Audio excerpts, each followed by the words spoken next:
We came for 2 days here in Athens and in the region of Athens. A small delegation of about 10 members of the European Parliament, especially involved in the works of the Women's Rights and Gender Equality Committee, in order to try to better understand and then be able maybe to try to improve the work we do in Strasbourg and Brussels, try to better understand the situation that especially women migrants and women refugees are facing during their journey to Greece, but also here in Greece in the different refugee camps. You know, we wanted to have a focus as we're members of the Women's Rights Committee and that we're concerned about the situation of women. We want to have focus on the special issues and the special vulnerabilities that the migrant women, refugee women are facing during their journey, but also in the refugee camps here in Greece. We know that there are special needs for women because they're facing special situations. They have special vulnerabilities. For instance, they're victims of gender-based violence during their journey. They are victims of some kind of sexual exploitation. They are victims of human trafficking. We know that there are also security problems within the camps, so we want to have possibility to better understand and observe what's going on here. Do you come to any specific conclusion or suggestions to the Greek government on all of this? We'll have to think about it when we'll go back to our countries and go back to Brussels and Strasbourg. It's a little bit too early to draw final conclusions. What is sure for us is that there has been a tremendous work done by the NGOs here in the different refugee camps. There is a great job made by the Greek authorities, no doubt about it. And we are not here to blame and to do some naming and shaming vis-à-vis the Greek government or vis-à-vis any kind of body involved in this issue. But for sure, we consider that some improvements could be made, especially in tackling the specific issues and problems that women are facing. You know, things could be improved with very concrete facilities in the camps regarding special needs for women. Special facilities, toilets facilities, for instance, for women, because there is a lack of security and safety.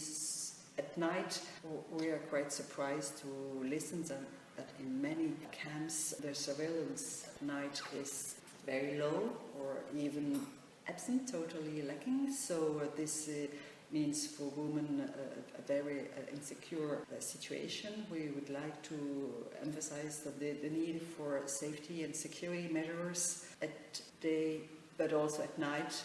This is an important issue for women because we know, we heard, we listen, we saw that there are victims of violence, also domestic violence, all kinds of violence in the camps. So we want to especially put a focus on these special needs and maybe ask the Greek government, different actors, stakeholders, maybe also NGOs to improve the work on safety, the work on special facilities for women in order for them to improve their privacy, their safety, that's very clear. That's very clear. But let me ask you something more general. As we are talking about European societies with modern societies, why do we have to focus on gender equality? That is something that should have been implemented. And even yesterday, the European Commission as well as the IMF were referring to the not equal salaries.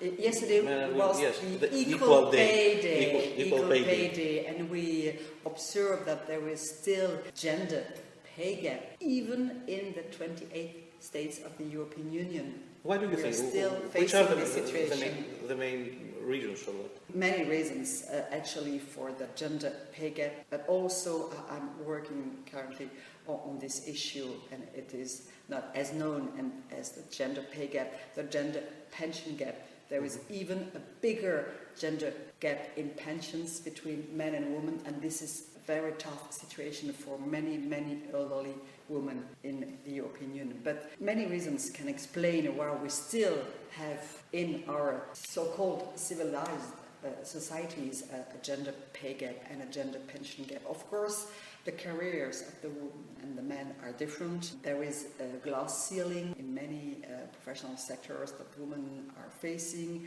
There can be discrimination, of course. Then there is also unequal access to education. We observe that girls don't have the same access to all kinds of education and trainings that boys, and that has then consequences on the whole career and consequences to their access to some professional sectors that are more well paid than others. So there are European legislations. We have many directives, many European directives on the reducing necessity for fighting against the gender pension gap, pay gap. But the question now is, how do the member states implement all these tools, all these legislations, and is there really a political will in all our European countries to fight against this inequality? Because the gender pay gap is one of the biggest issues that women are facing. Access to education, access to the same salary that boys and men have is really the main issue for women, and of course other issues like we just told, the violence against women, etc., etc. But gender equality means that the woman should be as well trained, as well educated and paid as men.